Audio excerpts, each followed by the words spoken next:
Welcome to the Kerrville Bible Church Pastors Podcast, where we seek to further equip you for the work of ministry by discussing a variety of biblical, theological, and practical topics. Stick around until the end of the episode to learn how you can submit a question for us to answer on the podcast.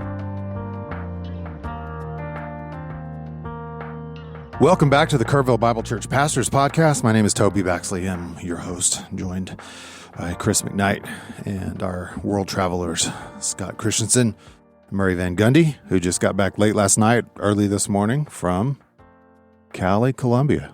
Not Monterey. Some people thought we were going to Monterey. Yeah, there's a little bit of a... So I heard it a couple times. Yeah, they're in Monterey. No, they're in California. Flew right over Monterey. They're in Cali. Yeah, flew right over Monterey. You know, we don't even really... Do y'all know we don't really need to do this podcast today? Okay. And you know why? No. Because we gave a double podcast last week. Yeah, we did. It was okay. Well, this is going to be a short one anyway. Hour and 6 minutes. So an hour and 6 minutes. Yeah, so people can just live off of that. I didn't hear much response from last week's. Did y'all hear a bunch of responses? What did we talk about? Depression, anxiety? Yes. Yeah, you did. I figured you would. Lots of response. I didn't. Yeah. Good. A lot of high school kids weren't mentioning anything about it.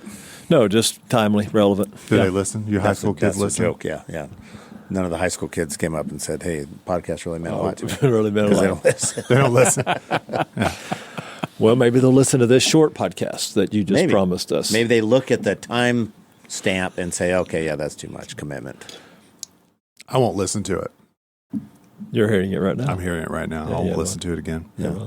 So, all right. Wow. Tell us about it. That's all I got to say. All right. Well, since I'm the second level host of the podcast today, I'll kind of the under host. I'm the under-host. I'm the under host. Yeah. Juice is the host. You're the under host. I'm the under host. Yeah. So yes, Scott and I went to Cali, Colombia. We left on Thursday morning. We left our homes at 4:30 in the morning on Thursday, and we got back at midnight last night. And so it was a pretty short trip, but very fruitful, very filled. It was a very filled schedule, right, Scott? Oh, it was yes. Not like a lot of downtime. Not too much downtime. Yeah, the downtime was with people, so whatever that means. But it was great to go to Cali to visit our church planners, Michael Dennis, and his partner in crime, Santi. I don't know Santi's last name. Santiago Armel. Armel. Yeah.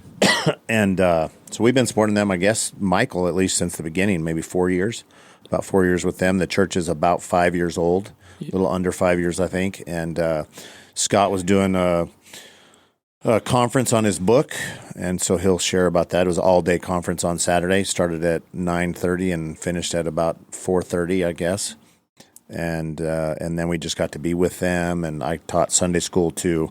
You'll love this. This is the array of age groups. So they're quote unquote jóvenes. Their youth group would be age 12 to 18 or 17, and then their young adults would be 18 to 29. So they combined both those groups. So I had from 12-year-olds up to 29-year-olds. It's your wheelhouse, man. Right in the middle, baby. We're shooting in the middle. But it was fun. So I taught a Sunday school. I did about our class. Generational discipleship, no 100%, doubt. 100%. Oh, I knew it. Intentional, generational, disciple making. You roll out of bed and teach that. Yeah. Well, that's what I had to. He said, bring what do you call it? Your sweet stick. Your sweet stick. Yeah. So I was like, all right, well, I don't have to do much prep on this one. But anyway, so Scott, so you guys hopefully have some questions that would help move the conversation along, but kind of just to ask Scott his perspective, kind of a very broad first impressions of Cali and Cali, Colombia. Just a big, broad first impressions. Apart from the church. Yeah. Not getting into the. We'll narrow down to some. Focused. First of all, beautiful country. Oh my, just amazingly beautiful. It's near the equator. So the temperature remains fairly stable throughout the whole year. They don't really have seasons. They said it never gets under 65 ever.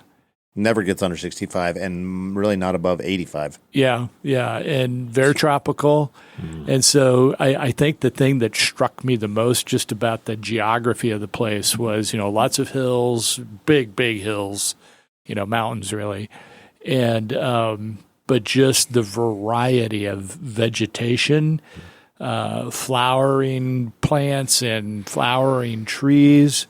But probably the thing that struck me more than anything is just literally hundreds of different kinds of fruit.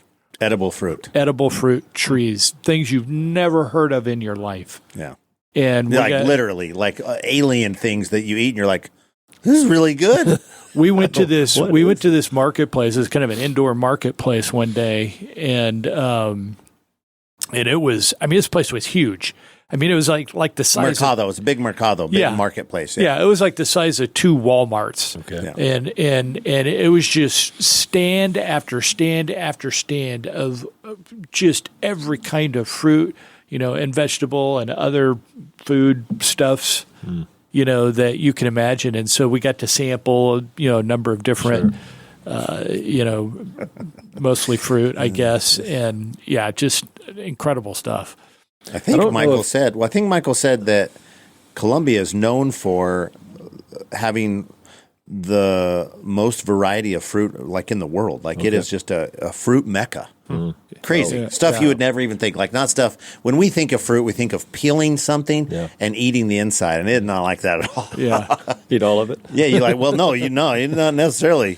This thing that looks like an alien yucca or cactus or something, you crack open and get a spoon, and it's like he would say that we call that one the fish eggs. It's like snot, fish egg snot, and then you eat it, and you're like, man, this tastes amazing. Yeah, but the texture, it could definitely throw you off. Yeah. There were some all different. There was one fruit we had. I can't remember the names. I don't remember the names of any of them. But there was one where it had kind of the texture and taste of yogurt. Yeah. Okay. And there were some seeds in it, so you had to spit like those a out. vanilla yogurt. Yeah, it was super good. It was amazing.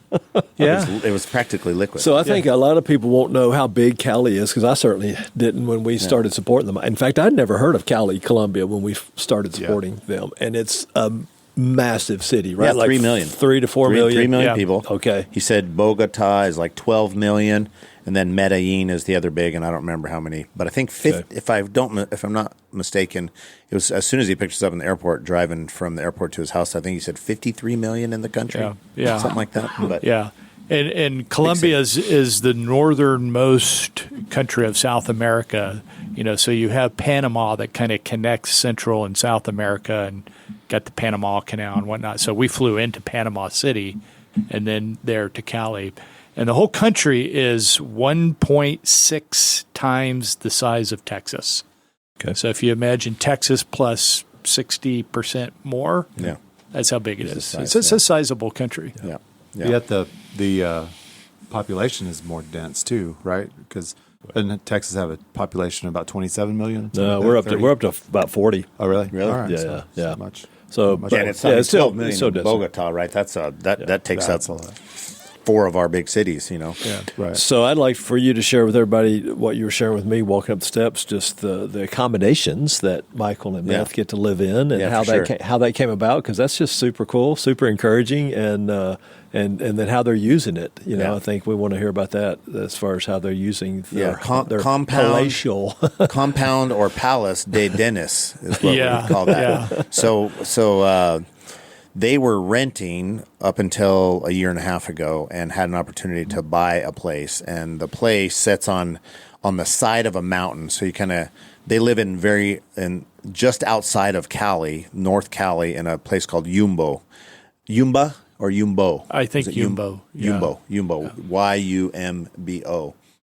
And it's real steep. Like when we first got there, he stopped off at the house, little gated area that you went into, and he walked us around. He was so excited. So he loves gardening. He loves planting. He loves all the exotic fruits. He's planting stuff all the time. So he shows us around, and then we drove up this hill that's really steep. It's called the Dapa Road.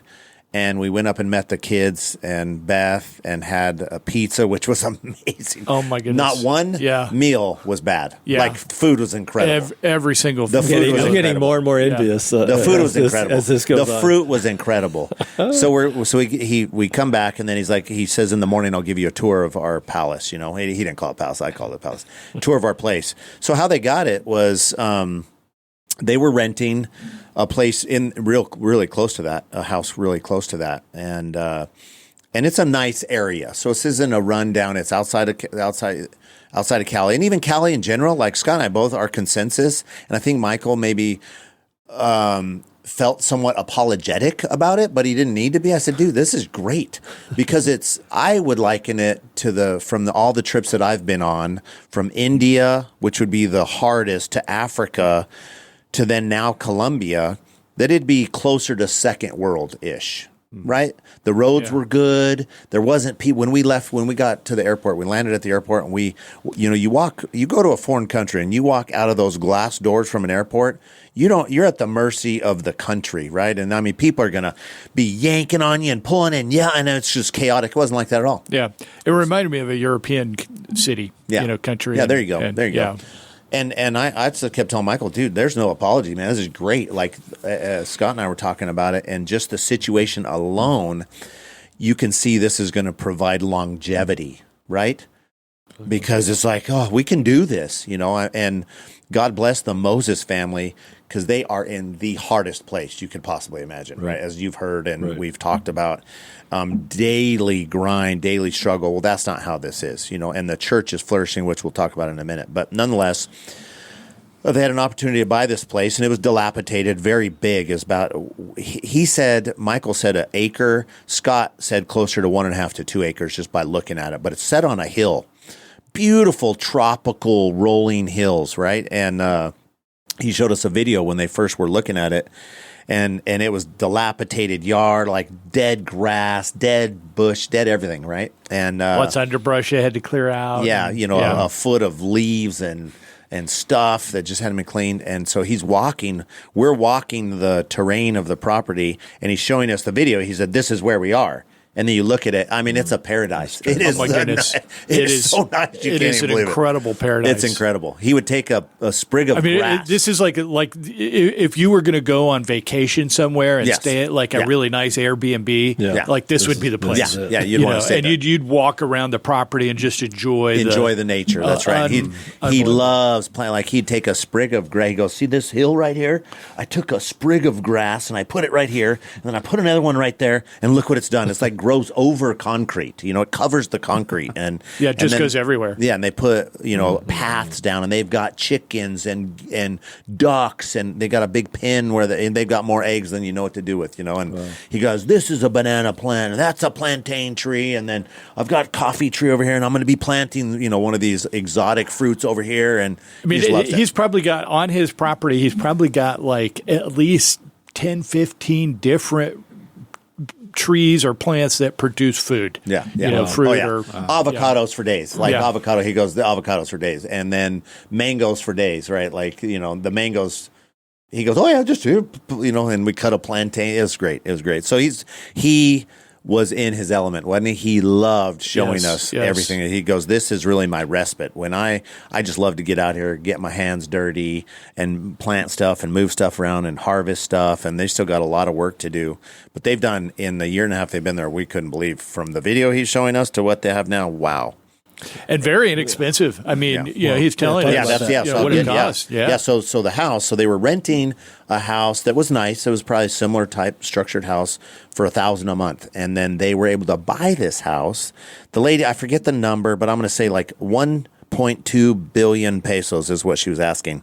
And she said, but man, we really want your family to have it. And they told him, well, make an offer. And he's like, okay, well, like, I don't know, what, 700 million pesos, And it ended up being, they settled at 800 million pesos, which is $200,000 for this unbelievable 3,500 square feet. At least 3,500 square feet. With everything else you've described. Beautiful. We'll show you. I mean, it's beautiful, open air. Like they don't keep the doors are open all day long. They leave them open all the time. Like everything's just open. Yeah. And there's a little breeze that kind of comes through because it's up on the side of the mountain, so it's a little bit cooler than low, and just absolutely beautiful. And so they got it for $200 million. Grace bought it for them, and then they pay Grace back interest-free loan. Grace Church, which is their sending church. Their sending church, yeah. We're a supporting church coming alongside Michael. Because Michael, for our listeners, he can't be. Our understanding from the mission board is he can't be paid by the church. Yeah, he can't. Yeah, legally. So we've actually transitioned him in from category a church planter to a missionary long term because we that's great. He's got to be supported because that's how it's just going to be, and then all their support can go to Santee and others perhaps. But so we could tell Michael was a little. And he's a very confident, very smart, very intelligent, very, very relational. Michael's a great pastor for sure. But you could tell he would make little jokes like, hey, I said, dude, I am so happy for you. Oh, absolutely. Like, this is fantastic because I could see you guys living here the rest of your lives doing ministry. Right. The kids are outside all the time. They've got that leads us to the next thing is they use their home. That's where his office is, does a lot of counseling there. Like they have the gift of hospitality. This is where people come. So on Sundays, he said we could have up to 100 people at our house on a Sunday. That's incredible. So on average, 50 to 60. And you said they have a parking lot that holds 20 people. They graded a parking lot that he said we can sardine. I mean, you can't get out if you're the first car in. You better plan on staying until you're last they one can out. Sardine some cars, 20 cars into their little parking lot. That's phenomenal. And they just host people all the time. They did it on Sunday after church. They've got patios and they've got a ping pong table out and made a soccer field. Like they've got a soccer. Kids. Yeah, they've got a little mini soccer field. They built these slides for the kids. They've got a trampoline out there. I mean, it's like a whole family type, and people love it. I mean, what we're saying is that we all should have learned Spanish like he did, self-taught, and find our missionary. Yes. Murray, I told them Murray's got because they want to buy this. Look at that look in his eyes. There's this little casita that's next to him that's actually. It really looks like it's part of their property, but it's a lady's property that lives up the hill from them. And he said, eventually, when that lady passes, we hope we could buy that. And I said, well, Katie and I, we could think about retiring here. Whatever. Scott said, you said you're retiring in Kerrville. Kerrville's it for you. But it was really nice. And we just wanted him to be encouraged to be like, dude, there's no apology. Like, this is fantastic. We're so blessed. And encouraged by this, and that you have this, and that God's given you, He's shown you favor with some longevity. And using them beyond belief. So for our listeners that don't know, Michael is from Arkansas, went to Master's Seminary, but he's self-taught in Spanish. Yeah. I don't know if that started in high school. No, when that started. In college. College, yeah. And so he's... Then went to Masters and is a sent from Grace Community. And what do they have? 5 kids? Is it 4? Yes. 5 kids. And from age 13 down to 5. Yeah. And so great family. Been there 4 years. Yeah. They're amazing. All their kids have unique personalities. Their daughter Aiden, by her own testimony, and Michael had shared with us, just got saved. We heard her share a little bit of her testimony. She shared her testimony, and it was awesome. She said, I hated church. I hated to read my Bible. I didn't love Jesus. And we're like, well, when did it happen? She goes, we were in a taxi, and my dad was sharing the gospel with the taxi driver. And my dad asked the question that he asks all the time. If you died today and stood in front of God, and he said, why should I let you into heaven? What would you say? And she goes, as I sat there, I said, I could not say I love Jesus. I couldn't tell him that I love Jesus, and it was awesome. She's very articulate. Their kids are super smart, super well developed, very athletic, very talented. Yeah, their 2 boys are phenomenally athletic. Yeah. I mean, soccer and ping pong and everything else they're doing, and So it was and Michael's pretty athletic himself, smart, athletic, and confident. So, and if you get tired of the kids' behavior, just send them out into the floral jungle. And I said, who mows the grass? It goes, the boys do. So they're 10 and 12. Yeah. They mow the grass, and they have to use a push reel mower. Right. And that's how they mow the grass. And it's a lot of grass, and it's steep hills. I go, what about the super steep? He goes, we weed whack that, But super cool. And Beth is just the sweetest lady ever. I didn't know her prior to going, and I thought she was Well, I had really no opinion, and she's just very sweet, just a great helpmeet to Michael, and loves the church, loves ministry. Great hostess. Hostess. Phenomenal. So yeah, that part, awesome. Food, amazing, all the way across the board. And so how about moving towards the church, Scott, like moving into, and then we can talk about your conference, but kind of moving into the church, kind of a broad stroke about the church. What would you say, an encouragement about the church, maybe a big picture about the church? Well, I mean, the thing that I noticed right away, I mean, as the conference was part of this, but Sunday in particular, I mean, there's just a palpable excitement in this church. I mean, it's like you can just tell people want to be there, and just, I mean, the Spirit of God is clearly pervading the whole life of this church. I mean, just the hunger that the people have for the Word of God is just off the charts in my mind.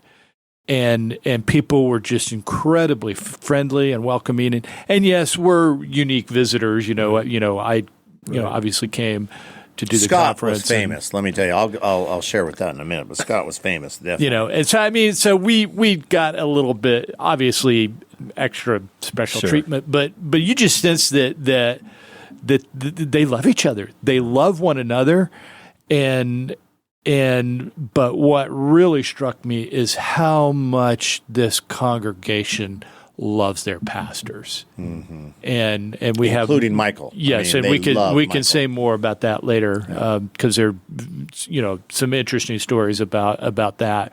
But I mean, they love their pastors, and primarily because they have cut through all of just the false teaching and just the ridiculous charismaticism that just pervades all of Latin America. And, most of the people that have come to this church have come out of these radical charismatic churches. And that's virtually almost all there is, in Colombia. And so people, just began to be very disaffected with what they were learning and being taught in these churches. And so when they came, to the Christian Bible Church of Cali, they realized they've never heard this before. So many of those people were converted, after coming to the church. And I don't know what the exact numbers are, but I think Michael and Santi would say that the majority of the people that came to the church were not believers when they came, and they were converted, through the ministry of the church and through just the straightforward exposition of the Bible. Yeah, probably 725 people were there at church on Sunday. Wow. It's packed. I mean, there's no seats available in the event center that they're renting. They have 313 members, and the church. So, because I've had some perspective of other places that I've been, like, this is a mature church. Maybe that's not the right way to say it, but it's not this like dire straits. You're like, oh, these guys they don't really have much structure. It's just these two pastors taking these really desperate people, and it really wasn't. It's a church, like that church could fit here. You could plant that church in San Antonio and it would fit right in, you know? And they have in their congregation, they have former prostitutes and doctors. That's the spectrum, right? And I would say every story I heard, I would say it's 100% of the stories I heard, it was coming out of a charismatic background, realizing the false teaching of that and finding and being desperate. Then really God was working on people's hearts prior to the church plant. They discovered, and I don't even know how it was 9 out of 10 stories. They discovered the teaching of John MacArthur and they start listening to it. And then they would they would look in like, hey, is there any church? Like they would contact, the Master's Seminary or Grace Community and like, are there any churches? And they'd be like, well, actually we're going to be planting a church. There's this guy, Santi and Michael Dennis, and then they would find it, and that's, it was over, right? It was over and over and over. Or and they over would again. they would hear, MacArthur's teaching, and they're like, where can we find this? And so they just Google Bible Church. Oh, yeah. And the first church that came up was the Christian Bible Church of Cali. Because it's the Bible Church, right? It's called Iglesia Bíblica Cristiana de Cali. Yeah. So IBCC, and they when they shorthanded, it's IBCC. And they said like at IBCC, da da da da, and yeah. So it was cool. It was cool to see and. Well, here's a question for you guys, because we also know that Catholicism certainly has its long, deep imprints in all of Latin America and all Spanish-speaking peoples. And so I've got a perception in my head of you've got charismania over here on the on one side that's just trying to be all life and all emotion and all sizzle, and then you got over here on the other end of the spectrum, a dead, lifeless Roman Catholicism, religion, legalism, all that represents, and so I was kind of like getting this perspective, even though y'all haven't talked about people being saved out of the Catholic Church into this church, but I'm getting this perspective of now here comes something in sorta in the middle that is biblical, that is both truth and life. Gospel and real life, and these people that were over here chasing all of the miracles and all of whatever they were chasing, now they find something that it's not just the letter, right? It's the letter kills, the Spirit gives life. That's right. And the Spirit is there through the Word of God, and there's like, this is it, and I would be awesome to hear, down the road that this church would be influential to save people out of Catholicism. Certainly, that's really the story of Grace Community Church. We keep referring to it. At one time when I was out there, MacArthur had said probably 30% of their membership were former Catholics. In a similar, Los Angeles, a tremendous amount of Hispanic and Latin Hispanic people and Roman Catholic influence. And so many of those people had just heard enough to be condemned and knew they were sinners but weren't getting gospel, and somebody from Grace Church would share the gospel and they end up there. But anyway, so is there any truth to that perception? Like they're this middle, in a good way, the middle option in a culture that has only other options? Well, yeah, I guess that's one way to look at it. Definitely there was the predominant theme were, these mega, charismatic churches that most of the people have come from. And I do think there were people coming from Roman Catholic churches as well. But, and I suppose this is a better question to ask Michael and Santi, because we didn't really talk that much about Roman Catholicism. Right. But it seems like Roman Catholicism is maybe on the decline, and these charismatic churches are really what is like the end thing. Okay. Now, sure. At least in Cali, I don't know where it's like in other Latin countries, but that's the impression that we got. Again, I don't want to misrepresent the reality of it, but that seemed to be what. Yeah. Yeah, I didn't get it'd be curious to know how many people attend the largest Catholic church in Cali. Yeah, that'd be a real curious thing. Yeah, so of 3 million of a city of 3 million people, literally, IBCC is the only. They would say this is the only biblical church. That's what they'll say. That's the definite. They'll say biblical church, right? They don't refer to themselves as a Reformed church or but a biblical church, right? And what is interesting is that there's actually a Reformed Baptist church there in Cali. I don't know how large it is. And there may be some other churches that are like that in name, but it became very clear as we learned more about this particular church that it was bad news. I mean, it was really bad news. And so they had some people that came from that church, and and so really the impression that I think and the truth of the matter is that this literally, like here in Kerrville, yes, we would certainly want to promote our own church as being very faithful to Scripture. But there are other churches in Kerrville that people could go to and hear and be taught the truth. Faithful to Scripture. Yeah. But in Cali, I think they would say they are the only church. If you are really looking for a biblical, faithful church that is trying to be as faithful to the Bible as possible, this is just about it. And he said there's a handful in Bogota that are, and then there were some, I think, some other cities going up to the coffee district. There's one up there, like 3.5, 4 hours away. But they're not like saying, "Who look at us." That wasn't that way. It's not from a prideful, arrogant standpoint. It's just from a truth standpoint. That literally. And so you just saw this overwhelm. I mean, they loved what was fun. We picked up on this right away because we got there Thursday.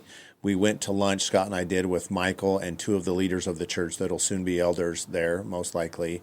We went to lunch with them and went to the market, and they were fun. They loved Mike. You could just tell, right? They just loved Michael and bantering back and forth. One's name was Rosenberg. He's a big black guy, and then the other guy is Cesar, and he looks like a Cesar, so it was great. So then they said something about gringo. They're calling him gringo, and they love Michael. And they go, he's a Colombian, like he looks white, but he's a Colombian. He bleeds Colombian. And you can tell he does, and they were using the word gringo, and then they go, is that okay? Does that offend you, gringo? No, it doesn't offend. And does it offend, like, because they, in black and Spanish is negro, and then cafe is brown, and so we're laughing how between you have Cesar is cafe, you have Rosenberg is is negro, and then you have Güero or Blanca, over here with Michael, and they're like, we're like a flag, Well, and another one of their leaders that they're developing is also another American who's gone to the Master's Seminary. And he's very white. So they call him Gringo. And Michael's Colombian Gringo, That's right. or American Gringo and Colombian Gringo. So our first night, Thursday night, I don't know what we did Thursday night. I can't remember. We went to have pizza up on top of the hill. Oh, that was our first night. Yeah. So then. Yeah, that's right, because we flew in Thursday. And then so Friday was when we had lunch. And then Friday night was a gathering at a couple's house. Yeah. He's a dentist, him and his wife, and they're like the first member. They literally had people gather in their living room, was like the first part of IBCC was in their living room. Yeah. And they hosted people from the church. And it wasn't a big group, I guess maybe 20, 25 people. And that was fun, but just everybody loving each other and laughing and just having a great time, bantering, and then and that continued throughout the whole thing. So let's tell them a little bit about. So I'll prime the pump for your conference. So you're gonna have to go backwards. So at every break, Scott did 4 sessions. At every break, there was a guy that came up to me, Manuel, who I met the night before. And I was telling him, you got to read that book, because they had heard the first session of the conference, and I said, have him sign your book. Well, he goes and gets his book and has Scott sign it. Well, that opened up the floodgates. So tell us about your book signing. Well, escapades. Yeah, I mean, first of all, the conference went really well, and part of it was because of our translator. We had a great translator. His name was Sammy, and so I just kind of got in that groove, and we worked well together, and we were standing side by side. So if there was something like didn't click quite, he could look at me, and and we could kind of work it out, and and that sort of thing. So I really felt the conference went well. I did one of these same basic material and same basic conference in Monterey last year when we did the mission trip there, and I wasn't overly happy with how my presentation went for that conference. I don't think I was as well prepared for it, but this one I felt like went much better. And yeah, the response was pretty amazing. I think there was at least 300 people there. Yeah, I would say maybe even 300 more. people came to the conference. And but But yeah, I think once people started seeing that they were signing their books, because I guess people were asking, well, what can we do a book signing? That's right, and that's right. and I said, well, I've never really said done a book signing. Just people just bring their books to me and I sign it. His first dozen books were Scott Christensen with a nice scripture. By the end, it was SC. By the end, it was like when we check out at the restaurant. SC with a cross. There was one time during a break where there must have been like 15 or 20 people lined up, and I'm like, oh my goodness, and just sign it. But they wanted pictures with him in the book, and so the way I'll tell you what, the church did a great job of, and they only announced this 2 weeks ago. Michael said, we only announced this 2 weeks ago. Yeah. But they did a great job with like publication, like, you know what I mean? They promoting it. They had great signage with Scott's. It was a picture of Scott's book in Spanish with his picture on it. Yeah. High quality. Yeah. Everything was high quality. Yeah. It wasn't like, this is rudimentary and it was really good. And they had a meal, they had a whole, it was very well planned out. For everybody. Yeah, that's the other thing about the church that we both, Murray and I, noted is that this is a serving church. It reminded me of KBC and that people love to serve. And they were out, people were doing stuff and Yeah, you have to. I mean, everything that they're setting up and breaking down and coffee bar and not bar, but just having the coffee stations and all that kind of, was. Would you guys say this is something, because I've been aware of the story for 4 or 5 years, since he came here the first time and did his presentation and then started reading the 25-page emails that we get from them. Most of that pictures. I'm sure that's Beth doing a lot of that. And then they've been back. They've been here about 2 times, 3 times, something like that. I think so. Yeah. He's preached here. He's preached a famous sermon here. The victim sermon. And so the impression has always been, this is what revival looks like. This is not all praise and honor and glory to Santi or to Michael or to anything else. This is Acts 2. This is what a revival looks like. Serving, loving, hunger, conversions, baptisms, new members, right? They're just new membering and baptizing like 30, 40 people at a time. Yes. And their membership process is not more difficult than ours. Harder than ours. Not walk forward, I want to be a member. That's right. You got to do the entire whole year. FOF. Yeah, you start with FOF. Yeah. Right? And like 100, they had like 100 people just finish FOF. Okay. But it starts with that and then goes through a process that's a year-long you process. guys got a separate, they go through FOF and then they have a separate membership class. And there's now a class after that. Yeah. So and people are clamoring to take this. Is this revival? Is this anything like you've ever seen anywhere else in your Christian life? I haven't seen anything quite like it. I've seen some things with Ben and Kimberly Benedict in Nepal, but at a much smaller scale. Yeah. Definitely. Because we're talking about a massive city where Ben and Kimberly are, they're out in a remoter area, right. With villages, and then the population is still fairly significant in the area where they work. But just in terms of they're in a very urban context, and so I don't have a lot to compare it to. Yeah. But it seems evident to me that there is something special going on in this church and in this place. Mm-hmm. Right. What would you say? Yeah, totally agree. I as far as a revival, I don't know what I'd call it. I think maybe you could call it that. I think it's the faithfulness to the Scripture, being a biblical. They say it over and over, biblical church. But I think there's a plus and a minus to the people who are coming out of these other churches. So it's not like people are hearing about Jesus for the first time. That's not what I'm sensing, right? It's not like, where the Moses family, people are hearing the gospel for the first time. They're about Jesus. They've never heard about Jesus, definitely. And so it's not that. So I think the positive side of that is that you have people who have some kind of a context about Jesus and the Bible, and so that's the positive side, that is not just a context, but a positive, a positive outlook or view toward. Yes, yeah, they're not this. They're not practicing animism and other there's this quote unquote foundation of Jesus. Yeah. They've never heard the true gospel, right? And so now you have to so the problem side of it is you have to deconstruct their old belief system into the true gospel and biblical Christianity. And so I think that comes with a positive and a negative to it. Right. And so it's not like entering a place where they've never heard. It's just what they've heard has been a lie, you know, and there's this breath of fresh air for them to just like, wow, we were so desperately looking for this right here, and they love it. These people. The love that the people have for this they church and the love that they have for Michael and Santi is just off the charts.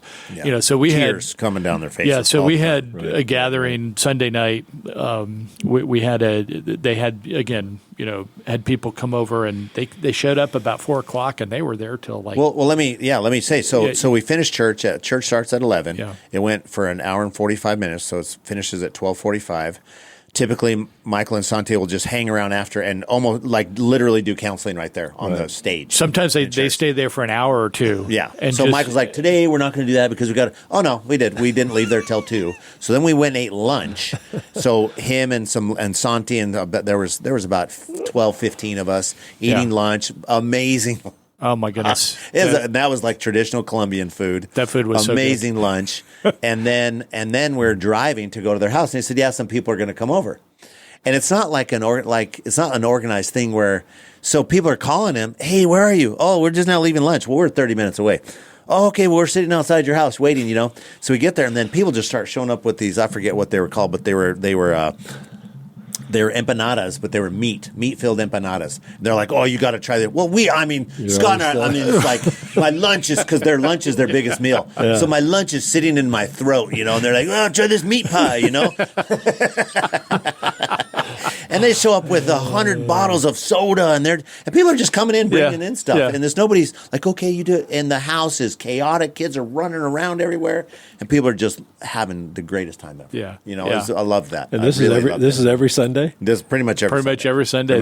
They just bring people over. And other people open up their home, and they might go there. But yeah, so this first week we'll make the Christensens the spot for that's right. Yeah. Jennifer, I hope you're listening. We'll find out if don't worry about find out if our wives listen to open your windows and let the bugs come in. Yeah. No question that they have the gift of hospitality for sure. Yeah. But and the that space. night, that's right. People were some people had to leave and whatnot. But a small group, I don't know how many we had. There's probably 5 or 6 families that kind of stayed a little bit later, and we just gathered in a circle out on one of his patios, and just everybody went around the circle and shared their testimony. And I mean, just tears flowing everywhere. And I mean, people whose marriages were just a absolute wreck. And then they came and found out about the church and came and, you know, just a lot of it just sitting under the teaching. Some of it involves some counseling. But I mean, one thing that is very evident is that marriages in Cali are an absolute train wreck. And one thing that Michael was pointing out to us, and it was evident as we were driving around, you know, Colombia is a very sexualized culture, almost more so than the United States. And I mean, just, you know, really way out there, you know, people, you know, women do not, you know, dress very well at all. And it's known for, in all of Colombia, Cali is known for, it's like the plastic surgery capital of Colombia.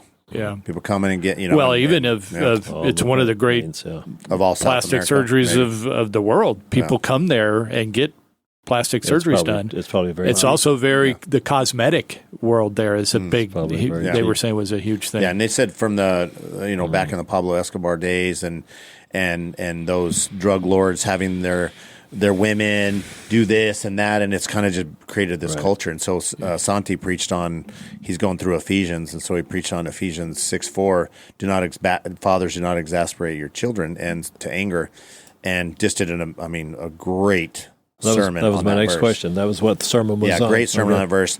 And we had Sam translated. We sat in the corner upstairs because they have a balcony. We sat upstairs with him, and he translated it in English for Scott and I. Okay. And one of the things he was talking about, you girls need to stop dressing like prostitutes, and you guys need to stop dressing like gangsters. Like that was the two. That was the two things, like straight up, like quit dress like prostitutes. And Michael was saying it's interesting. You can tell the new people from the people that've been there for a while. So a lot of the new, they come in like that. Some of the women are coming; they're not dressed very appropriately at all. And he says typically you discover they're the newer ones, but as they sit under the teaching over time, they start changing their wardrobe. And they were talking about several women who said, "I need to get rid of my whole wardrobe." Like I don't know what to do. I don't know what to do. I've never not known how to dress like this. What do I do? Yeah, and they would sell their get rid of all their clothes. And it's like the Book of Acts where they're burning their magic books. This is a very similar thing. It's amazing. Yeah. What was the singing like briefly? Just phenomenal. Blow the roof off. Every song that you sing, Toby, but in Spanish. Yeah. It felt like we were KBC just 100%. In Spanish. So I'm good at enunciation. I'm good at my pronouncing Spanish words. I will affirm and that. so I can sing. So and then it's the rhythm of the song. I couldn't even tell you what the songs are because I don't even remember them in English. But you knew the songs, but it's in Spanish. Oh, it's awesome. I'm like, I'm going to try to learn Spanish that way. Right. I'm going to take the songs that we sing in English that I know the rhythm to and I know what they mean, and I'm going to sing them in Spanish to see if I can learn some. Well, that's how Ellie learned English in our church. Yeah. She was from the songs. That's one of the primary ways that she's grown in her English for sure. And then it just, Yeah, Michael said that's how he learned Spanish. He said, they were talking about seminary and talking about Hebrew and Greek, and he's I hate the way seminary teaches it because they teach it like, and the way I likened it to, it's the difference of learning music by ear or being taught how to read music. Yeah, you maybe get to the same place, but how you get there. And Michael was like, I learned Spanish like by ear. Yeah. So he goes like somebody would say a phrase, and I could use that same phrase with a few different words in 50 different situations. So then I started to pick up on, this applies to this situation and this situation and this situation with just a little change of the word or something, So he learned it by ear. Hooked on phonics. Yeah, hooked on phonics, So the music was fantastic. And all it was a guitar and a keyboard. Yeah. That's it. Yeah. And 725 people singing. That's not bad. That always helps. Yeah. Yeah, it was great. And then during the conference, they didn't have live musicians. They just had a track, it was great. Yeah, the track was good. Yeah, like it was good. So, and everybody's belting it out. Yeah, it sounded just like our worship team. Yeah, just in Spanish. Totally. So I think I know the answer to this question. I've asked Michael this question myself in person. But given their pace, given the flood of people, given the biblical counseling, preaching, seminary, FOF, everything, 100 people at your house every Sunday. I mean, on and on. Yeah. The fear would be burnout, right? The fear would be, man, he's just going to be a flaming candle 4 or 5 years from now. But I'm not picking that up at all from you guys. Like that is one of the shocking things because all my perception of and yes, they are extremely busy. Yeah. There's no question. But we had, Murray and Michael and I had several long conversations. We're up till 12:30 every night, talking. Right. And I mean, there is not even the slightest sense of like stress or burnout. I think in either one of them. Yeah. And they love this church. They love the ministry. They are locked in. They're energized. But they have fun too. Yeah. And I mean, that's the thing. Is they're really it's not wooden. Yeah. It's very much, and I know you guys bust my chops about saying, but it's very life giving, very life on life. It was it's the Acts 2:42 of just be in the church together, get in, and he protects his Mondays. That's his days off, and he protects them. He protects them. But then the family, you could tell the family's not like, oh, we're doing another church thing. No, it's just we're just like this is who we are. Yeah. The kids all speak amazing Spanish. amazing Spanish. They're super smart. They all read. The 5-year-old Abby, she's like, she takes a book with her everywhere she goes. She just reads the whole time. She's a little bookworm. She's always reading. Yeah. And they're musically talented and they're athletic. I mean, I'm really like, it's super encouraging and didn't get a sense at all, like you're saying, overstressed, stressed out. But just, this is our life. Like and I think living, that's why to me, it's like no apology, Michael, for living where you guys live. Like, well, no. Like you need that. You can't have that other stressor. We talk about it all the time with the Moses family is this, the Moseses have to come back to the United States to breathe, to breathe. And where Michael and them are, that's where they live. Yeah. It's their life. Well, for such a time as this, I mean, I just keep thinking. I mean, God sovereignly prepared he and Beth and their kids and the whole package and the church for them and them for the church, and you can just see the hand of God. I mean, it's just the uniqueness of it. God's just raised them up, and then his friendship with Santi and. Apparently, how they get along and work well together. Yeah, you get the way it feels. So he said we were talking about you and how Scott and I both agree that you're a great, not just a good preacher and teacher and shepherd, but like a great leader. And he goes, "Oh, that's how I see Santi. He's a great leader." He goes, "He leads in ways that I couldn't, that I don't. It's not natural to me, And he really admire. And they're both, Michael's about to turn 41 and Santi's 38. They're not old. But they're mature, very mature. Yeah, they're very mature guys. Sweet spot. So it was overall just really, really encouraging. What a privilege. And it really was. It was. Privilege for you guys to go, privilege for us to support them. That's how we said. That's what we said. Like it's our privilege to get to play a small part in what y'all are doing. So future mission trip?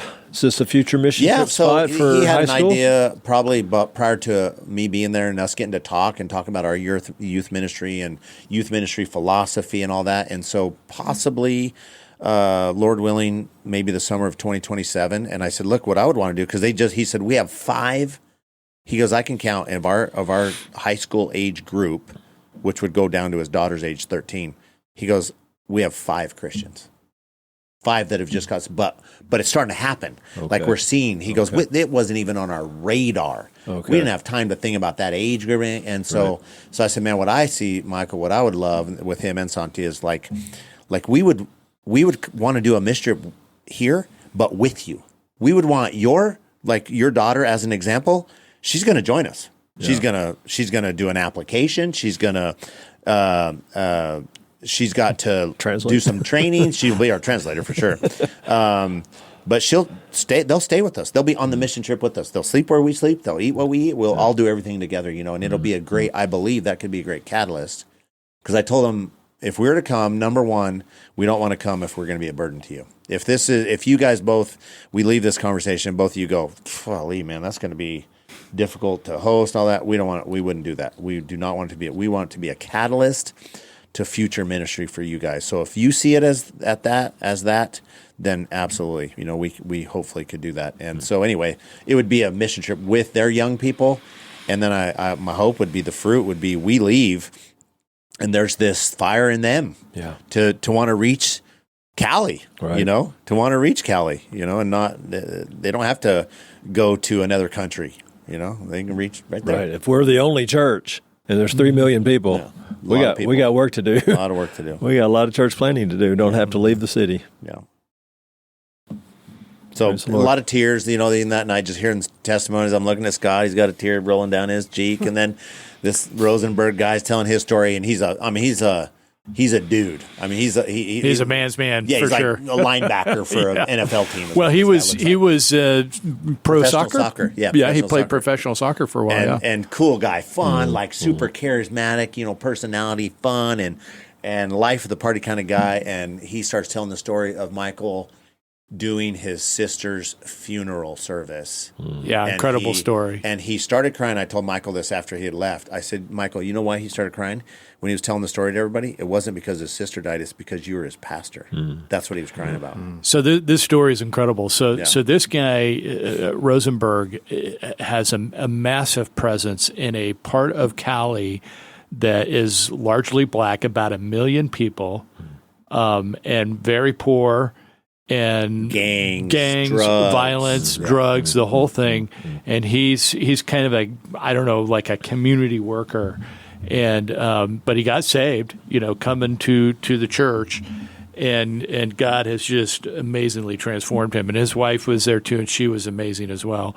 And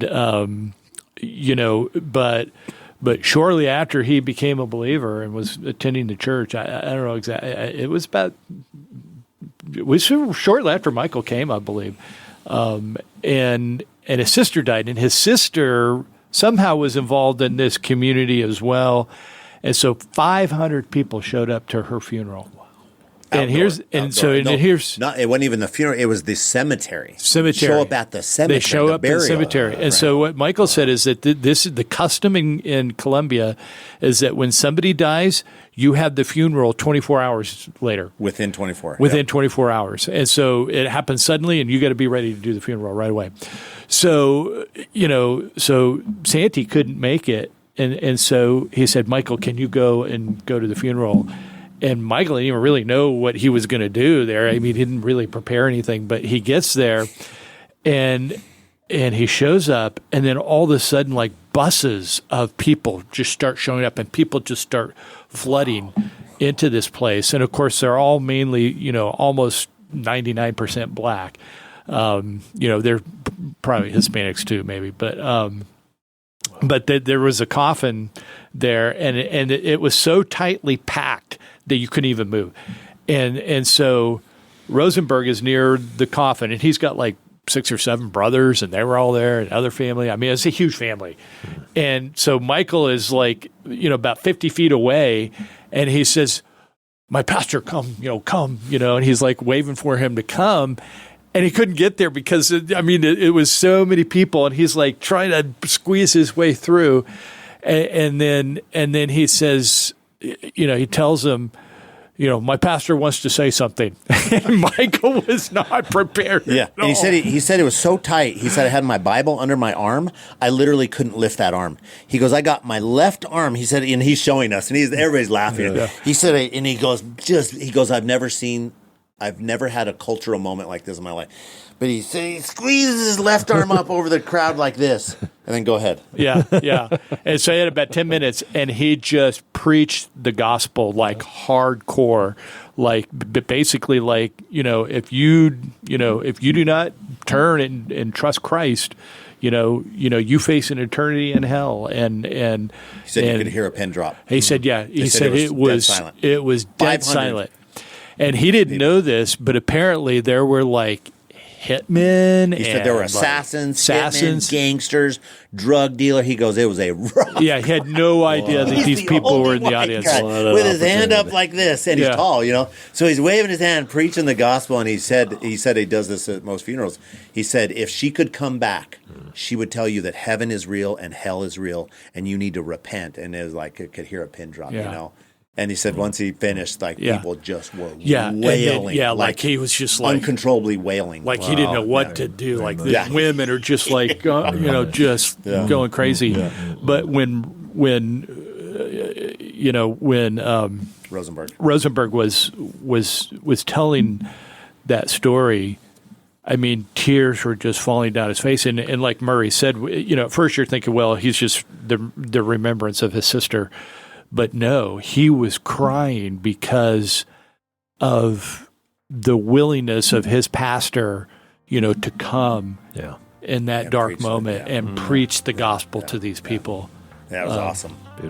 Beautiful story. Awesome. Like when we're hearing stories. Beautiful story.